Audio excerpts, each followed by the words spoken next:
Okay, so let's scoot on. Let's talk about polynomial and rational inequalities. To be honest with you, this particular section is like a lecture I already did on inequalities involving quadratic functions. Again, this lecture is like a lecture I already did on inequalities involving quadratic functions or quadratic inequalities. Okay, so just heads up, this lecture is extremely similar to the other one. So let's take a look at this first problem. If you recall, I need to solve this as if it was an equality. So first, I'm setting this equal to 0, and I'm solving. And when I'm solving, I end up getting x-intercepts, remember. So one x-intercept is 5, 0. The other one is negative 2, 0. Are you with me? Okay. Realizing those were intercepts is why I can actually start graphing. Now, in this particular case, I am going to focus on this x-axis, okay? Because this is what I'm solving for anyway, our x's.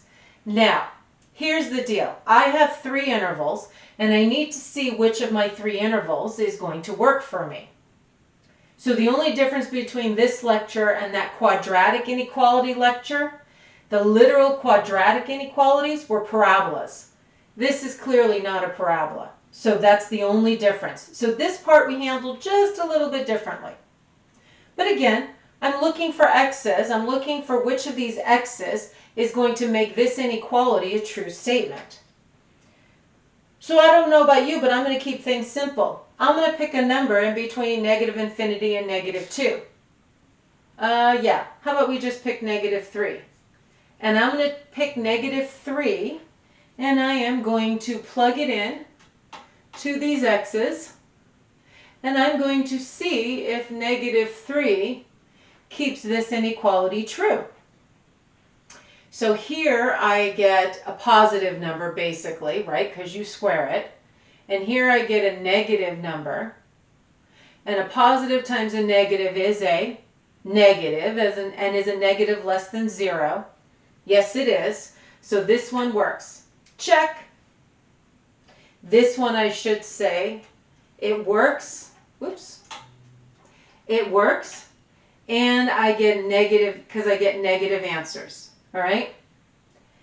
Let's try between negative 2 and 5. Pick a number. Yeah, I don't know about you, but I would pick 0. 0 is easy to work with, isn't it? So if I plug in 0, 0 minus 5 in this first parenthesis, when I square it, that's going to be positive, isn't it? 0 plus 2 is still going to be a positive number. Positive times positive is? Yeah, positive. Is this one working? Nope. This one's not working for us. Maybe I shouldn't put an X there. Maybe I should just leave it. So this one's a positive, this one's a no. How's that? And then I'm going to try between 5 and infinity. I'm going to pick a number. Yeah, 6 sounds like a good number to pick. Okay. So 6 minus 5 squared, that'll be positive. 6 plus 2, that'll be positive. Positive times positive, is that less than 0? Nope. That'll be a positive number, but no, that doesn't work, does it? So, which of these 3 intervals actually worked for me? Yeah, only the first one. From negative infinity to negative 2. Do I put a bracket or a parenthesis on that negative 2? I put a parenthesis because there's no equal to sign. Cool? Okay, now here's the deal. Based on you telling me that this interval was negative and these 2 were positive, you kind of given me enough information to sketch a graph of this if they ask me to. Like, how do you do that? Hold on. X-intercept is another name for 0, right? This 5 came from this parenthesis squared. Agreed? This is an even multiplicity, which means the graph should touch at the 5. This negative 2 came from this parenthesis, which was an odd power. Since it's odd, it should cross, shouldn't it? Check it out. You're saying I'm getting negative numbers. I hit the negative 2, it's supposed to cross and go positive. And then I come to this 5, and it should touch it only because it's supposed to stay positive. My graph looks something like that if they literally wanted me to sketch a graph. Cool? Okay. This was like the other one, except I'm not getting a parabola, which means I plug in these numbers to actually figure out which intervals are going to work for me. Got it? Okay. Let's look at this one. That was the polynomial one, which was kind of like the quadratic inequality. Let's look at this one. This is the rational inequality. Now this one isn't so bad either. I'm going to tell you right now. This one I treat like I was doing this first one over here. And you're like, why? Over here, there's multiplication in between, right? Well, this is division, but this division is opposite of multiplication, which means the way I work out this one is the way I'm going to work out this one also. Now, one very important note to make to yourself, extremely important. With an inequality, you are not allowed to get rid of that denominator. Because this is an inequality, you cannot multiply both sides by x plus 1 and get rid of it. You can't do it. Don't do it. Here's why. Remember in the previous lecture when we were graphing these rational equations, right? Equations that were fractions like this one. The numerator gave me the x-intercept, didn't it? I have an x-intercept here. My x-intercept is 3, 0. Now here's something else you need to understand. And I'm going to erase this a moment. Forgive me. It's still the x-intercept, but I'm trying to make a point. Okay? I have got an x-intercept of 3, 0. The reason you can't get rid of that denominator is because what comes from the denominator? Yep, a vertical asymptote. I have got a vertical asymptote of x equaling -1, which is why you can't get rid of that denominator. If you get rid of that denominator, you get rid of the vertical asymptote, and then you lose the information you need to figure out which x's are actually going to work in this particular rational inequality. Cool? Okay, you can't stress that enough. Make sure you make that note. Never get rid of the denominator with an inequality. Okay, so I have got 3 for my x-intercept. And yep, I purposely make it a different color. This is x equaling -1. That's a wall. So we've got negative infinity and positive infinity, and we're going to do the same thing. We're going to pick some numbers. All right? So between -1 and negative infinity, what do you want to pick? -2? Between -1 and 3? Yeah, I'd pick 0 also. Between 3 and infinity? Yeah, I'd pick 4. All right, so let's see what happens. Okay? I plug in the -2 here to these x's. Let's see if it keeps it greater than 0. Up top will be negative. On the bottom will be negative. Negative divided by negative is positive. Does this one work? It sure does, because it has to be greater than 0. Okay. My next interval we're plugging in is 0, aren't we? Okay, so let me get rid of these -2's. And let's plug in the 0 instead. So 0 minus 3, yeah, that's negative. 0 plus 1, well, that's positive. Negative divided by a positive is negative. Yeah, that one's not going to work, is it? Okay. We have one more to try. From 3 to infinity, we decided to plug in a 4. So let's look. 4 minus 3, that's positive. 4 plus 1, that's positive. Positive divided by a positive is? Yep, positive. So, which intervals are going to keep this inequality, this rational inequality, greater than or equal to 0? Good, the first one, from negative infinity to negative 1. The negative 2 is what I plugged in. And then this last interval from 3 to infinity, right? Okay, so now we got to figure out what we're putting on the negative 1 and the positive 3. Yeah, you guys are saying a bracket because there's an equal to sign, right? So I'm going to put a bracket on that 3. But am I really putting a bracket on the negative 1? No, because it's a vertical asymptote. It's a wall. You can't, I don't care that this says equal. This wall says you can't use negative 1, which means I'm putting a parenthesis there. Because if I plug in a negative 1 to the denominator, what do I end up with in the denominator if you plug in a negative 1? You end up with 0, and you just blew up the fraction. So I don't care that this said equal. The vertical asymptote takes priority over the inequality symbol. So there is my answer. These two intervals put together are my answer. Cool? Okay. Now if they ask me to sketch it, let me rewrite the problem.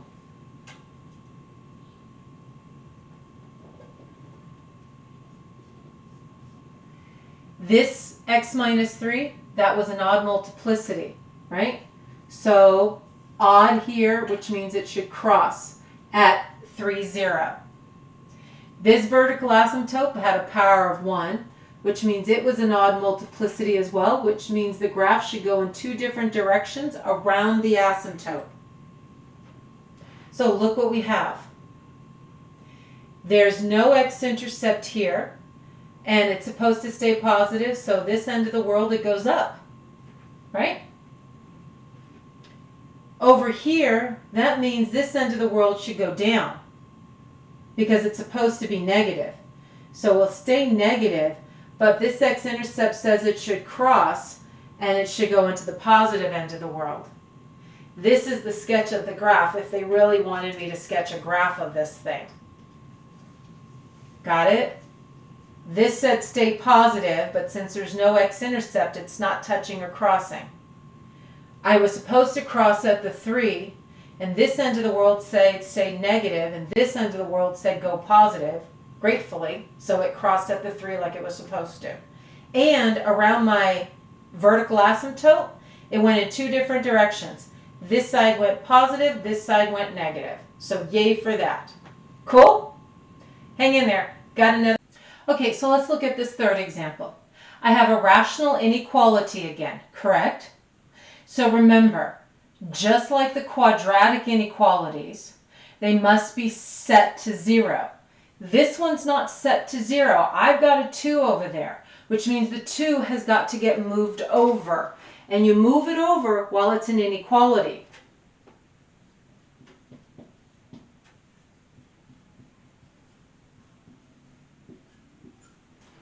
Okay, and now I'm noticing, well, this is going to make it a little bit challenging because I've got this subtraction problem. Remember problem number 2 just a few minutes ago? It was a single fraction set to 0. Well, this is not a single fraction. I have a fraction minus a number. So here's the deal. You know what you got to get? Yep, got to get a common denominator. There's a 1 under that. I'm going to have to multiply this 2 top and bottom by x plus 2. Are you with me? So I can get one fraction. So I have 3x minus 5 and a minus 2x and a minus 4 all over x plus 2 less than 0. Follow? Because I had to distribute the negative 2 to the x plus 2. And when I collect my like terms, I have x minus 9 on the top, x plus 2 on the bottom, less than 0. Yes? Awesome. And now that looks like problem number 2, doesn't it? Now I can identify, by the way, wait, can you get rid of that denominator? Good, you can't. You know why? Yep, because it represents a vertical asymptote and you can't get rid of it. So, here's the deal. You know that you have an x-intercept. And your x-intercept is, good, 9, 0. Remember, the x-intercepts are always from the numerator. And you know you have a vertical asymptote, which is always from the denominator. And in this case, it's x equaling negative 2. So, let's get our x-axis down here. Negative infinity and positive infinity. I have 9. I have x equaling negative 2. And now I got to figure out which intervals are going to work for me. So, let's see. I want to plug in a negative 3 here. I'll plug in a 0 here. And I'll plug in a 10 there. So let's see what's going to work for us. So yeah, we plug it back over here, right? You plug a negative 3 into this numerator, it's negative.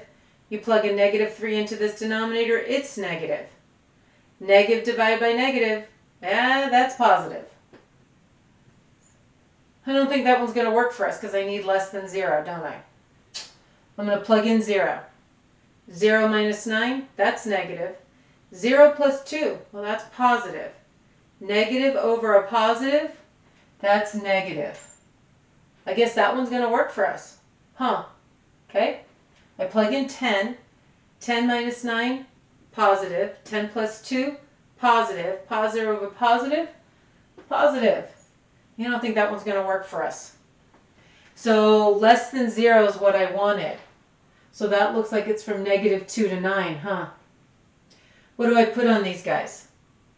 Well, around a vertical asymptote, you know it goes a parenthesis because that you can't use the negative 2. What goes around the 9? Also a parenthesis because there's no equal to sign here. Think you can sketch the graph? What are my multiplicities? Yeah, this one's odd, so it crosses. This one's also odd, so it goes in 2 different directions around the vertical. And it even shows that, doesn't it? No x-intercept here, not touching the x-axis, but staying positive. This one's supposed to cross. It's supposed to go positive to negative if I go in this direction. And it went in 2 different directions. This side went up, this side went down around your vertical asymptote. So if they wanted you to sketch the graph, you could, couldn't you? Cool?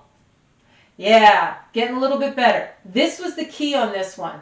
Getting that single fraction again. That one was the key, so it made it just as easy to work with as problem number 2. Okay, so hang in there. I got one more. Okay, so let's look at this 4th problem. I have rational inequality again, but it's not set to 0, is it? So I'm going to have to get this set to 0. So just like the last problem, I have to move over this, I have to move everything to one side or the other. So I'm going to move everything to the left. Why? Because I know most of you are used to having everything on the left-hand side. So let me move this 3 over x plus 1 to the left, and I'm going to have to subtract it over. Agreed? And just like the last problem, I'm going to have to get a common denominator, aren't I?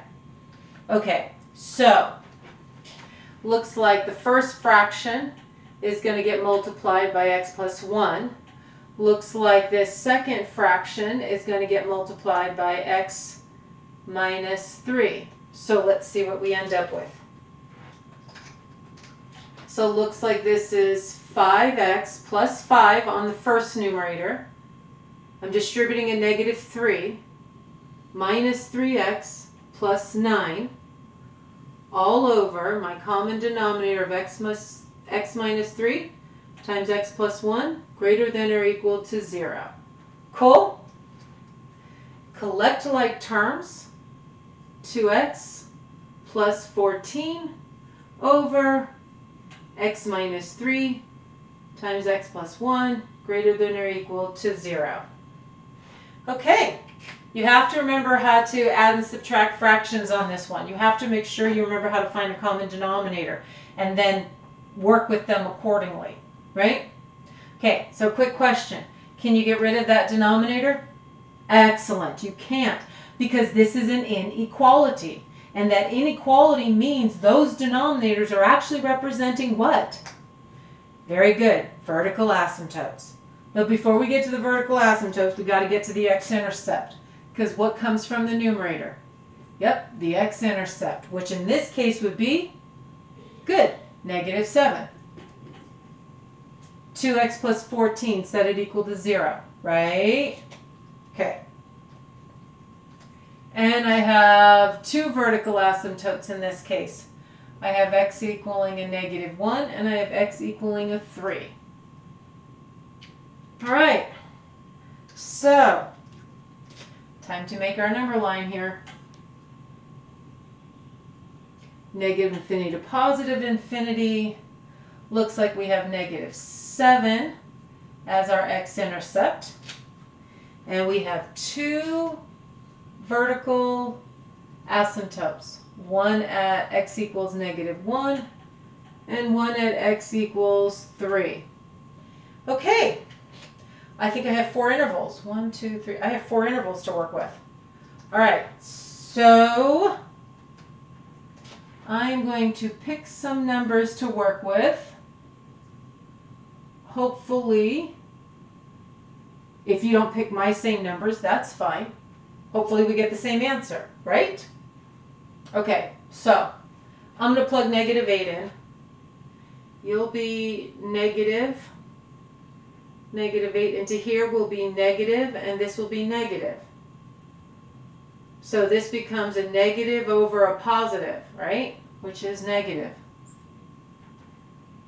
Some of you aren't liking me putting the negatives and positives. You want to figure out the actual number. Be my guest. You're going to get the fact that this is a negative answer still. I'm going to plug in -2. This will be positive on top.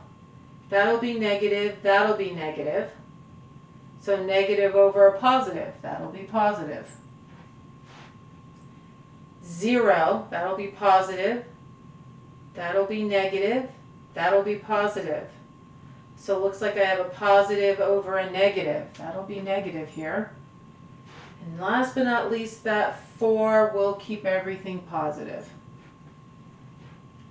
Okay, so I'm looking for answers or x's that are keeping this inequality positive, aren't I? Where are they? Good. I see from -7 to -1, and I see from, not 4, 3, excuse me. I looked at the number I plugged in. 3 to infinity. Well, infinity is going to get the parenthesis. What's that 3 going to get? Also a parenthesis. What's that -1 going to get? Also a parenthesis. What's that -7 going to get? Bracket. Why'd the -1 and the +3 get parentheses? Because they're vertical asymptotes. That's why they get parentheses. Why did the -7 get a bracket? Because there's an equal to sign here. Now, if we wanted to sketch this, this is an odd multiplicity, so it crosses, doesn't it? These are both odd, so they go in 2 different directions around both of them. So let's see, I'm seeing go from negative numbers to positive numbers. I see this is completely negative right here. I'm going to get rid of that 0. This is negative. I get nothing but negative numbers here. Does this graph right in between here, does it touch or cross this x-axis? No, it doesn't, because there's no x-intercepts here. So this all stays negative. So that tells me I have a parabola down here, but it's not anywhere near that x-axis.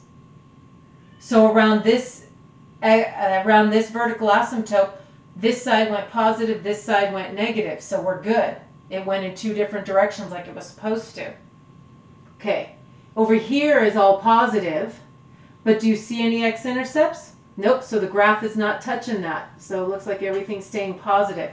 And around this vertical asymptote, they went in two different directions. This side went negative, this side went positive. Cool? Okay, so you have fun with this stuff. Keep those multiplicities in your head because they help us with graphing. That was the whole point of us actually learning those, observing them for these vertical asymptotes. It's extremely important. So have fun with this stuff. And I'll catch